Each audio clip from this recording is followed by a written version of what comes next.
Swadika, thank you for joining us right here on Newsline. We broadcast live on NBT, Radio Thailand, FM 88, and also on NBT World.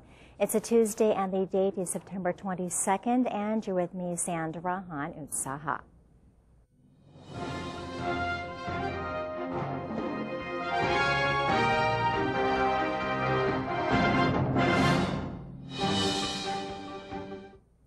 Welcome to today's segment of Thailand Moves Forward. In our first story, the Prime Minister has shown his appreciation to the chiefs of all state offices for their hard work. Prime Minister Prayut Chan-o-cha said that he has personally thanked many of the chiefs of various state offices for their work and cooperation with the National Council for Peace and Order and the government in the past year. General Prayut's comments were heard after his meeting with all state office chiefs, which he said will be the last for some who are retiring at the end of this month or are leaving their respective offices to join his cabinet. The Prime Minister said he told everyone at the meeting that his government has never been in conflict with any office, while urging all to continue the integration of every office and the ministry's work to match the allocated budget for fiscal year 2016. Deputy spokesperson to the Prime Minister's office, Major General Wirachon Sukontapatipak, has announced the Prime Minister's itinerary on his visit to the United States. The Prime Minister will be in New York between the dates of September 24th and 30th to attend the United Nations General Assembly, where he will deliver his own address to the Assembly. He will also attend a reception and dinner hosted by the President of the United States, meet with various business groups, and chair an exhibition on the sufficiency economy philosophy. The Prime Minister will also receive an award from the International Telecommunication Union as part of Thailand's participation in the 150-year-old organization. Prime Minister General Prayut Chan-o-cha says he is still unsure about who he will appoint as head of the new Constitution Drafting Committee. He said the two most viable candidates at the moment are National Council for Peace and Order member Nichai Richupan and former Prime Minister Anand Panyaratun. He said the decision will likely be made after his trip to New York to attend the United Nations General Assembly. Regarding his scheduled visit, General Prayut says he is not concerned about rumors that a group of Thais who disagree with his administration will be assembling in front of the United Nations building. However, he asked anyone who would be gathering on the day to refrain from causing any trouble. A deputy prime minister has assured the public that no action has been taken against a group of students who joined in a rally against the current government over the weekend. Deputy Prime Minister General Prawit Wongsuwan said that the authorities have so far not taken any legal action against the students who gathered on the streets of Bangkok last Saturday, although all codes of law must be respected in order to keep social order. General Prawit stated that activities that anyone may initiate must not stir up conflict, while he is aware that some groups of people who oppose the National Council for Peace and Order are still active. He went on to say that the NCPO is working hard to move Thailand towards democratic rule that will remain stable and secure in the future. The Secretary General of the Department of American and South Pacific Affairs says Thailand's Tier 3 ranking in the Trafficking in Persons report will have no repercussions on Thailand's economy.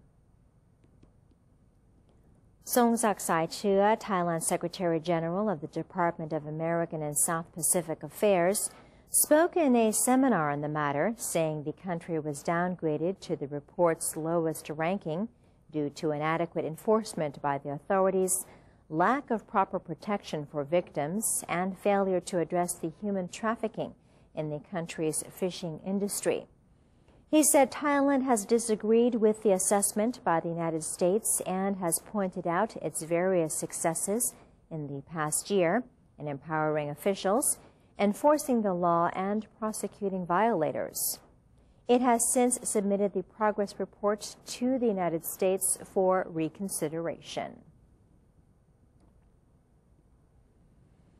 Following the cabinet meeting on the 8th of September of 2015, it has been reported that Thailand's tourism has been affected significantly by the Ratchaprasong incident, and our reporter Kun Pim Chanok has more information about the opinions of civilians and the urgent measures being implemented by the Permanent Secretary of the Ministry of Tourism and Sport. Really? I'm standing at the Ratchaprasong Junction where the bomb blast occurred just over 3 weeks ago. Since then, the government has implemented the robust security policy and offer assistance to the innocent tourists who were sadly caught in the explosion and their families. Now, the daily life of people here are basically just the same as before, even though the memories may still be fresh. The deadly bomb blast at Ratchaprasong intersection was a major setback to Thailand's tourist image and has caused damage to the country's business sector. The government has been committed to solving the problem and to restoring the confidence of foreigners, tourists, and civilians by investigating and gathering crucial evidence while tracing the suspects and broadcasting images of the alleged perpetrator, as seen by the security camera. Moreover, they have given financial compensation to the victims and their families, according to the degree of their injuries. They also urgently repaired the Erawan shrine in order to regain confidence from all groups. And people who make a living here or run their business in the precinct are resuming their normal pattern of life. The number of people coming to pay their respects to the Lord Brahmin has decreased by about 60 to 20%. It might take 3 to 6 months to gain confidence from the tourists because the bomb blast incident has affected people in so many dimensions. I strongly insist that it's safe to visit here. Moreover, I will keep running my business here, for I believe that the government can handle the situation. I don't feel afraid when the bomb blasts, as I was studying at the university. The university didn't cancel the class. However, I also expect that the Immigrant Bureau will strictly screen all immigrants and there will be security guards to keep an eye on risky areas. Although we are also affected by the explosion incident, we feel safe because of the government's security policies. But in my view, in 1 month, Thailand's tourism situation will get better. Meanwhile, the Permanent Secretary of the Ministry of Tourism and Sports has mentioned about tourism situation after this incident. In this year, the tourism will get back to normal. We have been looking at that more into those who are affected group of country first. China, Japan, Taiwan, and Malaysia has a big decline in number during this month. We have been going through social medias, showing the picture and the area. We are having a promotion program, especially for this from now to October and November, to boost back the confidence of package tour from China to Thailand, from Hong Kong to Thailand, from Japan to Thailand. I'm Kim Chanok Ratanapised for NBT World. Thank you to Kun Pim Chanok for that report. And in other news, Office of the Permanent Secretary to the Prime Minister's Office has signed a Memorandum of Understanding, or MOU, to set up a center of information in an effort to make government-related information easily accessible to the public. Minister of the Prime Minister's Office, His Excellency Suwaphan Thanyuwathana, presided over the signing ceremony of the MOU. Under the agreement, various parties will form a network to develop a center for gathering and distributing government-related information to the public. The move abides by the Official Information Act BE 2540 or AD 1997 and aims to serve as a role model for an information center to be set up between ministries and provincial authorities. The center's easy access to government-related information will also provide greater transparency in government dealings. A committee under the National Legislative Assembly, or NLA, has hosted a seminar to discuss political party development and the sustainability of democratic rule.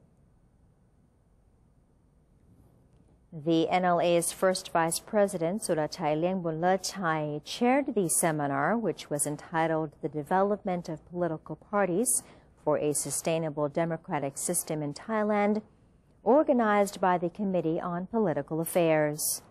The seminar was intended to enable all participants to hear information and study ideas and suggestions from people with direct roles and experience related to the issues. Chairman of the Political Affairs Committee, Glanarong Jantik, said that the basis of democratic rule is the political party system and that it is now time for Thailand to move through reform, changes, and development towards sustainability. The government's economic team will seek cabinet approval for its measures to boost exports as well as small and medium enterprises, or SMEs, in order to attract investment. Industry Minister Achakasi Bunreung has revealed that Deputy Prime Minister Somkit Jatusi-Pitak has invited the economic team to discuss ways to help struggling SMEs get back on their feet. A plan has been developed to cater to 6 SME clusters, which consist of manufacturers of auto parts, electronics, petrochemicals, processed farm products, and textiles. The plan is said to pave the way for the government's investment goals through segregated efforts. The Federation of Thai Industries, or FTI, has reported another contraction in the Thai Industries Sentiment Index in August this year due to the global economic slowdown. According to FTI Chairman Supan Mongkonsuthi, a survey was recently conducted on over 1,200 operators in 44 industrial groups on their confidence during the month of August.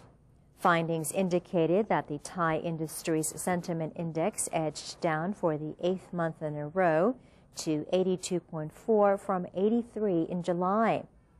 Mr. Supan attributed the decrease in the sentiment index to the ongoing downturn in the world economy, which hindered domestic consumption and spending.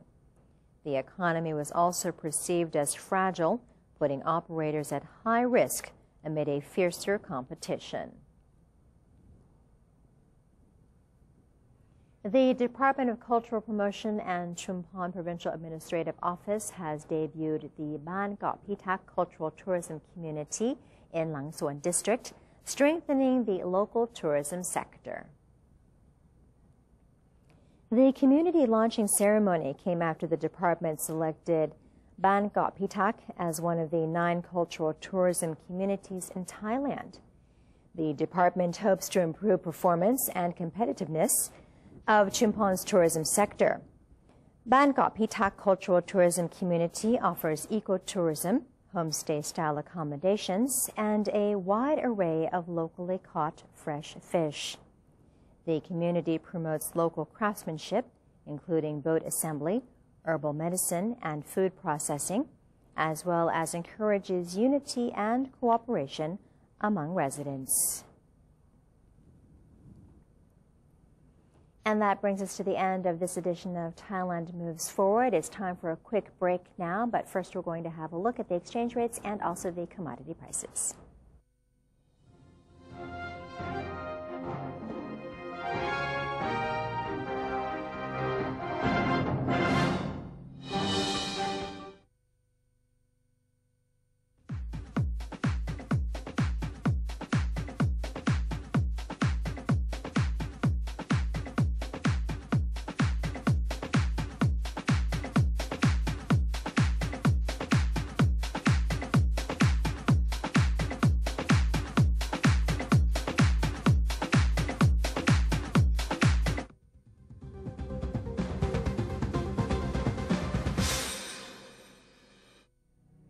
maintain a strong nation, Thailand is promoting 12 core values for the good of the people. The fifth core value: maintaining preservation of Thai traditions and cultures.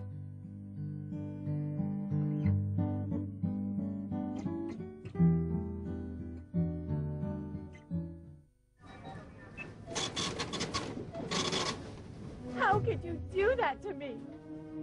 Stop it! Huh? Don't you get it? I don't need you anymore. Enough! We're through. There's someone else in my life. Say no to the past. Bring your own bag. Say no to plastic. Welcome to ASEAN, a community comprised of 10 countries, each with its unique culture and history, now unifying to bring added prosperity to the region. For centuries, each country remained independent, but now we are coming together to compete in the 21st century globalized world. ASEAN is bringing together more than 600 million citizens and a total land area of 4.4 million square kilometers, and is providing economic opportunities, trade, travel, and new educational possibilities. The combined GDP of all 10 ASEAN countries comes to a total of $2.4 trillion, which means the ASEAN entity ranks amongst the world's major economic powers. The future is here. Welcome to ASEAN, the community of opportunities. The Southeast Asia region is now becoming one.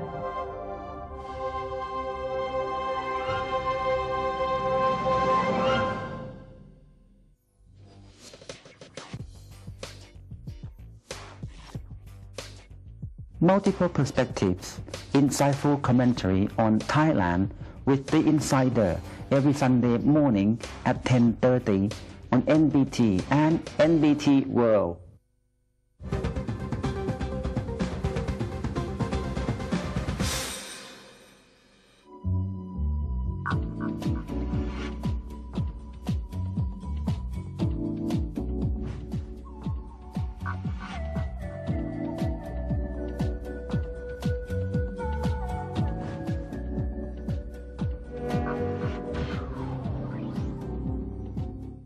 Welcome back. You're watching Newsline. The China ASEAN Expo has this year drawn more than 2,200 companies from China and the Association of Southeast Asian Nations, or ASEAN. The 12th Expo was staged in Nanning, capital of South China's Guangxi Zhuang Autonomous Region, from September 18th to 21st. Companies occupied more than 5,500 booths at the expo.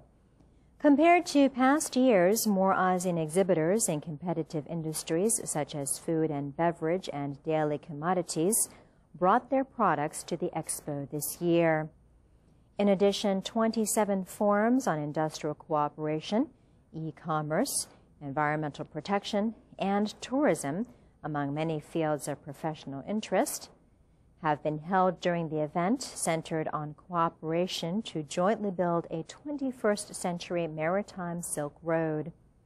China is ASEAN's largest trading partner, while ASEAN ranks as China's third largest trading partner. The bilateral trade between China and ASEAN increased 8.23% year-on-year to $480 billion in 2014.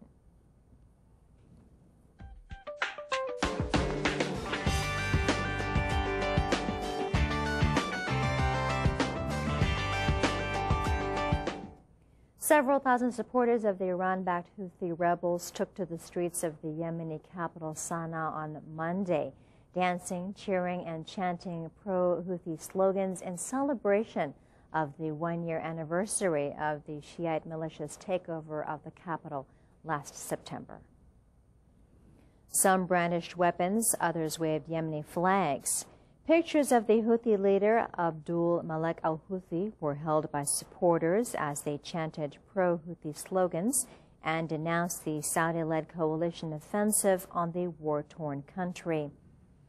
The protesters celebrated the passing of 1 year since the government of exiled President Abdul Rabu Mansur Hadi was forced to flee the capital Sana'a to the southern port city of Aden after the Houthis took over.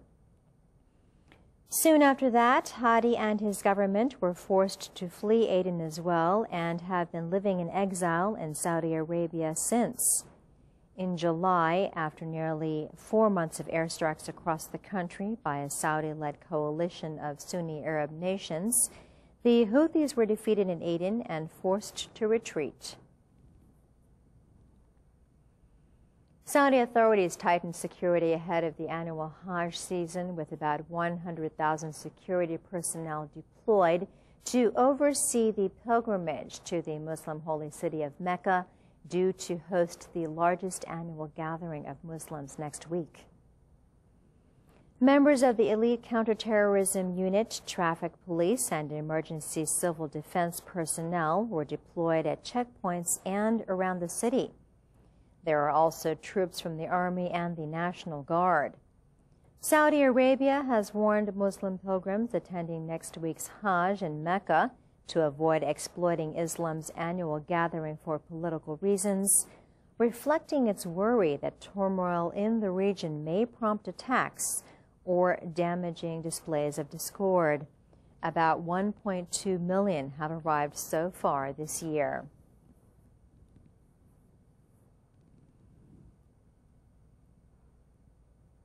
And that's all we have for you in this edition of Newsline. If you have any comments or suggestions, then do feel free to email them to us at newsline.nbt@gmail.com. You can also follow us on Facebook by simply typing in NNT, and do check out our website at thainews.prd.go.th/en. Today we have for you footage of a water onion plant known as Dok Plap Lung Pan in Thai, in Phang Nga Province. I'm Sandra Hanutssaha for Newsline. Have a great day. Sawasdee ka.